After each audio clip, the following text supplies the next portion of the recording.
আমি এই প্রতিষ্ঠানে আসি খুব আশা ভরসা নিয়ে, কিন্তু আমাদের ফিজিক্স টিচার বরুণ কুমার সাহা, যে কিনা এই প্রতিষ্ঠানের সবচেয়ে সিনিয়র টিচার, তার মানে আচরণগত যে সমস্যাগুলো, সে প্রথম থেকে মেয়েদের সাথে এমন আপত্তিকর কথা বলে, যেমন ক্লাসে প্রাক্তন স্টুডেন্টদের কথা বলে যে অমুক জায়গায় প্রাক্তন শিক্ষার্থীদের সাথে প্র্যাকটিক্যাল করতেছিল, হাঁটতে যাওয়াতে ওই প্রাক্তন ছাত্রী ওনার হাত বেঁধে দেয় এবং ক্লাস শেষে সে আমাকে তাক করে বলে যে আমার নাম যেহেতু সাদিয়া, বলে আমি সাদিয়ার কাছ থেকেও এগুলো। টিচার কিভাবে এসব কথা বলতে পারে?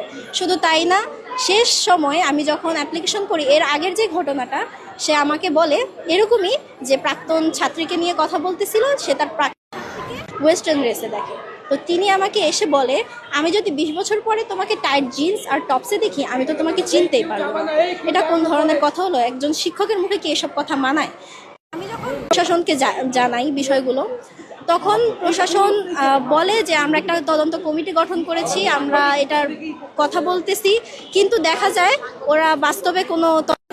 আমি প্রতিদিন যে জিজ্ঞেস করতাম যে স্যার কিংবা ম্যাম, আমার আর কি বরুণ স্যারের ব্যাপারে কোনো তথ্য আছে কিনা, ওরা বলতেছে যে তদন্ত কমিটিতে যারা ছিল তাদের অর্ধেকই ছিল বাহির। হ্যাঁ, এই কারণে তদন্ত কোনো কিছুই হচ্ছিল না, চুপচাপ ছিল। তো ওনারা বলতেছিল, বারবার এই দোহাই দিচ্ছিল যে ওই টিচারগুলো আসুক, দেন হচ্ছে তদন্ত